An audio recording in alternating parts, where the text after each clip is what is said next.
sotaque meio japonês, corpo de acrílico, cara de smartphone. Assim é o mascote eletrônico criado no Laboratório de Computação da Unesp de Bauru. Mais ou menos do tamanho de uma caixinha de leite condensado, o mascote tem expressões faciais e diz algumas frases. Que legal! No programa de hoje vamos falar sobre robótica. Você sabe como ela pode ser aplicada no dia a dia? Você vai ver também como componentes simples e baratos dão vida a pequenos robôs e como estes mascotes eletrônicos podem interagir com crianças com deficiências físicas severas. Assista o Ciência.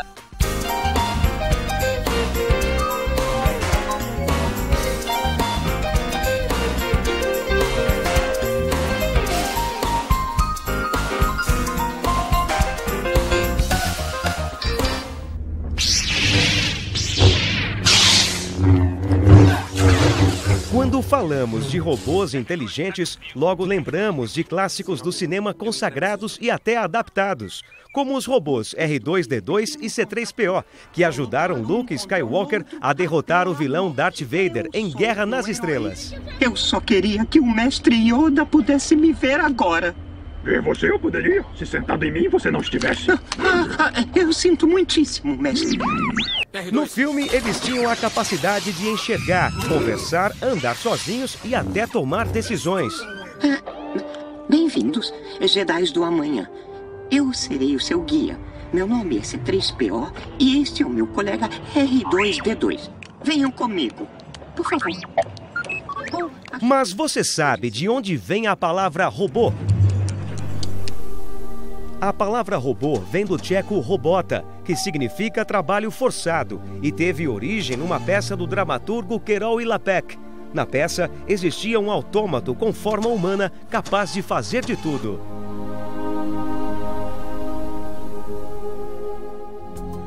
Dentro da robótica, estes robôs são os humanoides. Com tecnologias avançadas, esse tipo de robô busca simular características dos humanos como movimento e comportamento.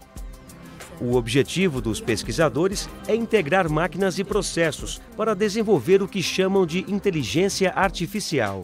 Eu conheci o Now numa viagem que fiz para a Holanda, mas ele é um robô francês. Now quer dizer cérebro. No mundo todo, ele tem duas áreas muito bem definidas. Uma área é a área de entretenimento, outra área, a área de pesquisa e educação. Na área de entretenimento, ele pode fazer abertura de shows, ele pode ver, vocês já devem ter visto ele numa novela que passou há um tempo atrás. Então, assim, essa é uma área de atuação dele. Não é esse o fim que ele foi criado. Ele foi criado para a educação. Na área da universidade, existem N trabalhos.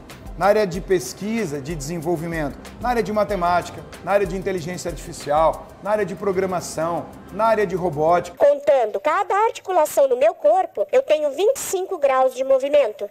Os sonares localizados no meu peito permitem que eu detecte obstáculos que eu possa encontrar. Minhas duas câmeras me dão um maior senso de visão. Graças a elas, eu posso ver na minha frente ou no meu pé para evitar andar em lugares que não devo. Os 4 microfones na minha cabeça permitem que eu detecte a origem de sons próximos. E antes que eu me esqueça, tenho 4 sensores de força embaixo de cada um dos meus pés, que junto com meu sensor de inércia me ajudam a manter o equilíbrio. Eu posso usar meus LEDs para expressar várias emoções e interagir com você.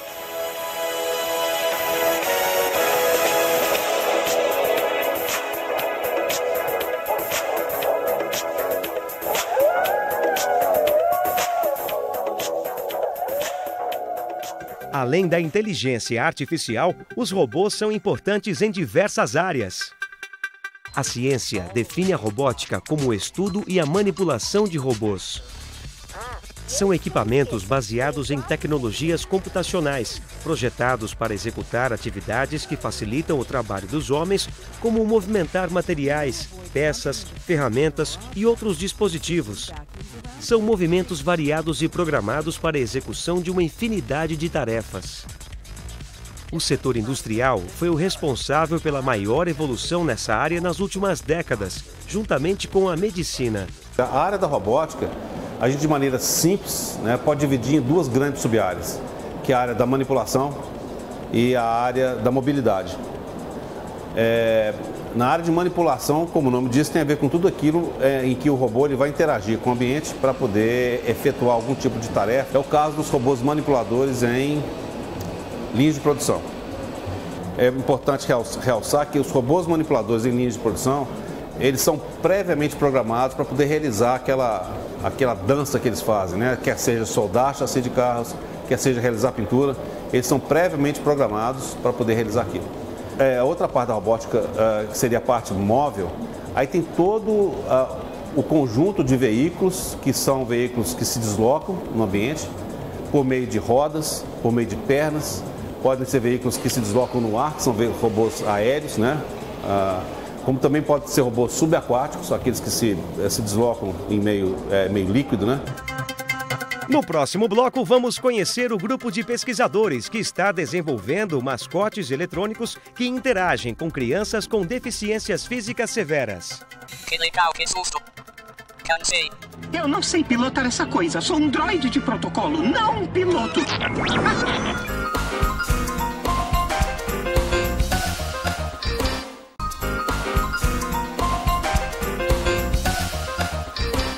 Em Bauru, pesquisadores dão vida a pequenos mascotes eletrônicos que podem interagir com crianças com deficiências físicas severas.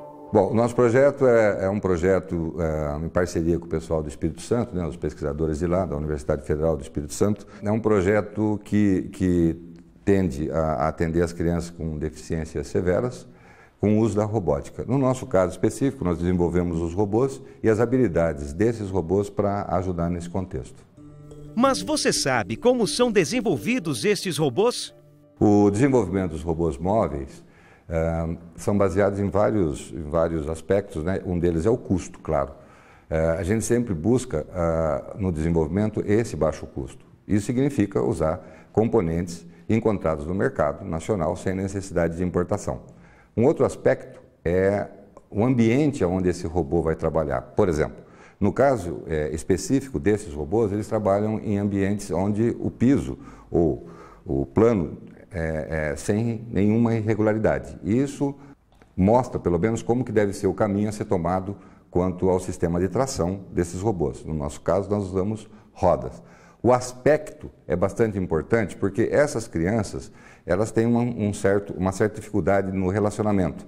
Ou seja, se o robô tiver um aspecto bonitinho, um rostinho ou coisa parecida, isso fica mais fácil, possivelmente, esse envolvimento da criança com os robôs. Por outro lado, ainda, os robôs têm que ter alguns comportamentos básicos para chamar a atenção das crianças, tá certo? E esses comportamentos foram inseridos nesses robôs.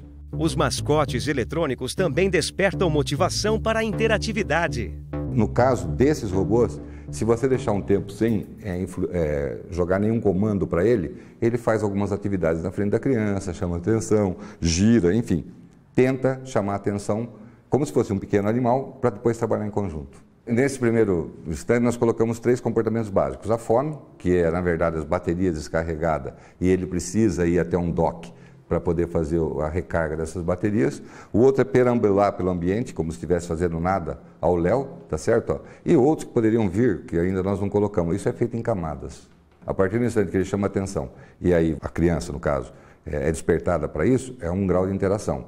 O outro são as expressões que ele pode dar em tela faciais. Qualquer tipo de variação visual já é significativo para fazer esse tipo de situação. E a criança aceita bem. Silas explica como estão sendo desenvolvidos os pequenos robôs.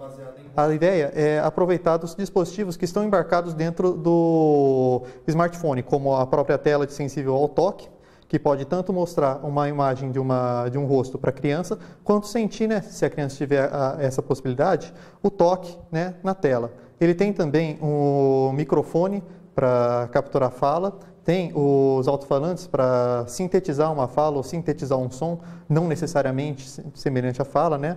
Como o R2-D2 faz, né? Que não é um barulho que imita nada, é um barulho estritamente tecnológico, né? Estritamente artificial, mas que, no caso do filme, né, as pessoas conseguem compreender o que ele fala. E tem também outros sensores, como os acelerômetros, os giroscópios e a própria comunicação Bluetooth e Wi-Fi, que permite com que o robô acesse uma base computacional externa para trocar dados a respeito da criança ou do usuário, seja lá qual for. O projeto é uma parceria entre a Unesp de Bauru, USP de São Carlos e a Universidade Federal do Espírito Santo. A pesquisa na parte de tecnologia, né, isso é, a montagem do corpo mecânico, montar a parte eletrônica, isso demanda um tempo menor, cerca de 1 ano mais ou menos para desenvolver e testar, né, o desenvolvimento. Agora, o desenvolvimento da pesquisa com a criança já é um projeto de longo prazo, porque os resultados não são imediatos, como a construção. O resultado ele é de longo prazo. Demora para você saber se aquela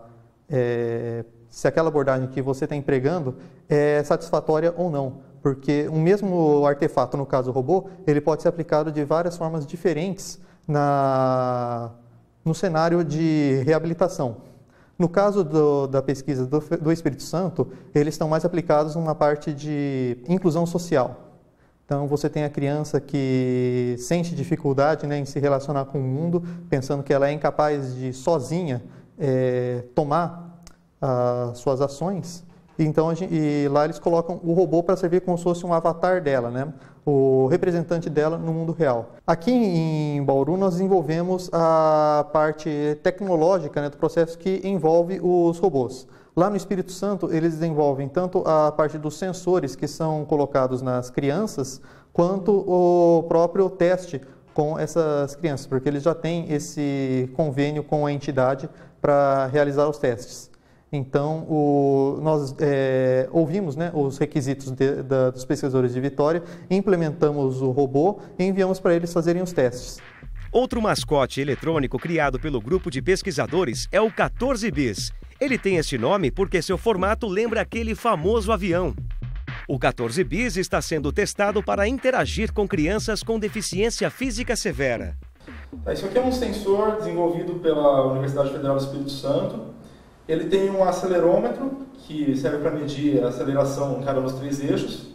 Esse acelerômetro nós podemos usar para medir a inclinação, por exemplo, da cabeça da criança, certo?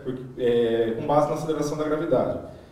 E ele também tem um sensor de eletromiografia, que pode detectar a tensão superficial da pele, e com isso nós podemos verificar se o músculo está contraído ou não.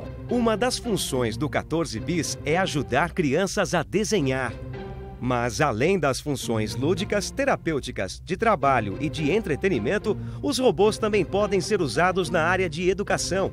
É o que você verá a seguir no Unesp Ciência.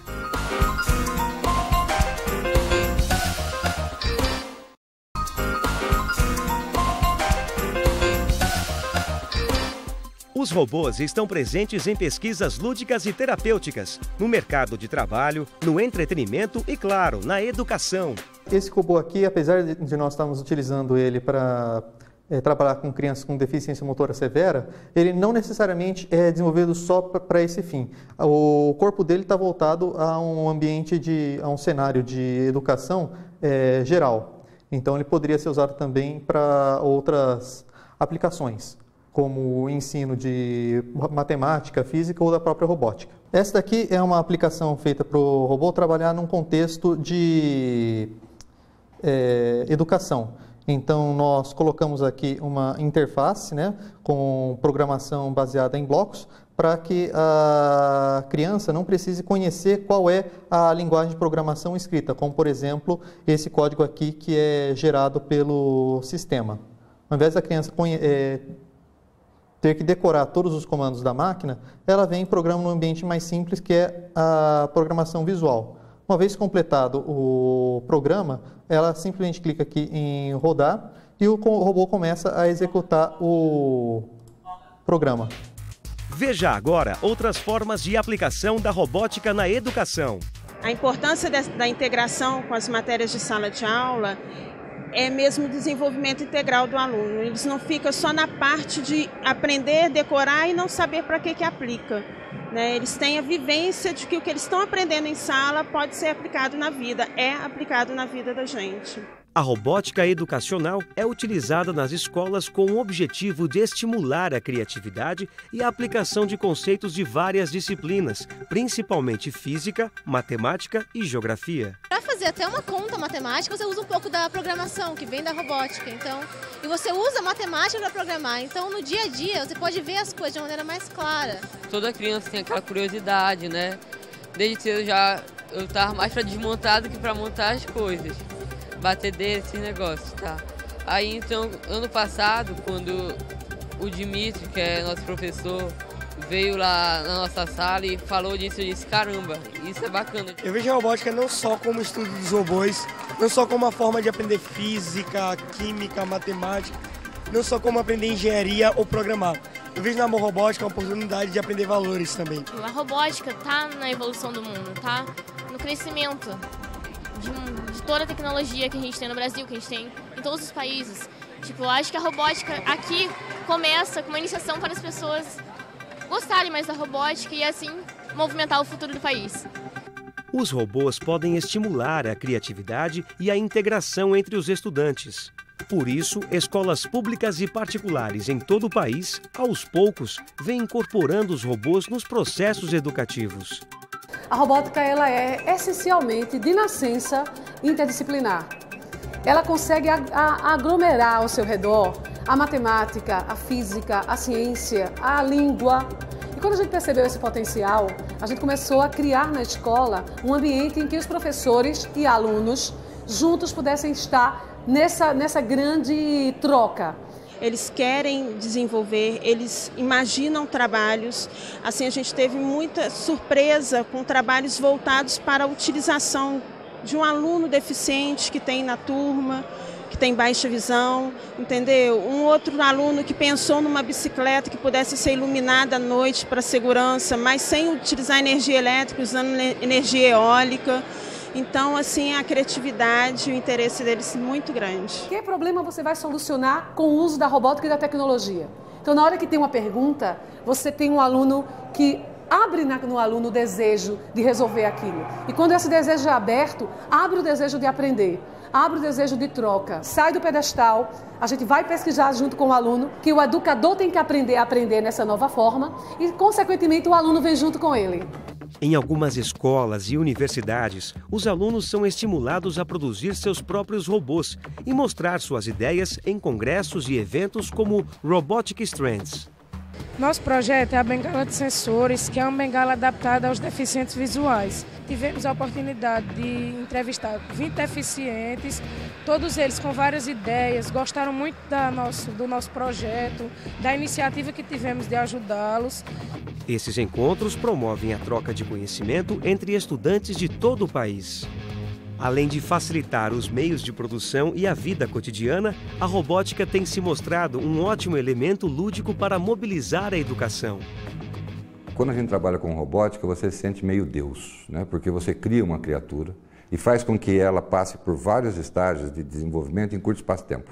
Ou seja, não tem esse processo todo que os animais tiveram, nós tivemos. A gente tende a chegar já no maior grau possível naquele instante, naquele momento. Todo e qualquer robô é como uma criança. No início eles dão um trabalho danado até você acertar todas as arestas, aí, ou aparar todas essas arestas para ele ficar inserido dentro do contexto que foi a premissa do projeto inicial, né? Depois disso, quando você vê aquela ideia implementada e sendo utilizada, no caso, por exemplo, como criança, aí acho que é o ápice de qualquer carreira, né? Com as pesquisas e o desenvolvimento constante da robótica, podemos ter uma certeza: ela não está mais presente somente em filmes de ficção científica. Agora, a robótica tem presença constante em nosso dia a dia. Capitão Antilles? Sim, Altezão. Eu entrego esses droids aos seus cuidados. Trate bem deles, limpe-os e apague a memória do droid de protocolo. O quê? O Nesp Ciência fica por aqui. Oh, não! Até a próxima! I see the crystal raindrops fall, and the beauty of it all is when the sun comes shining through to make those rainbows in my mind. When I think of you sometime, and I want to spend some time with you. just the two of us. We can make it if we try, just the two of us. Just the two of us. Just the two of us. Building castles in the sky, just the two of us. You and I. We look for love, no time for tears. Wasted water's all that is, and it don't make no flowers grow.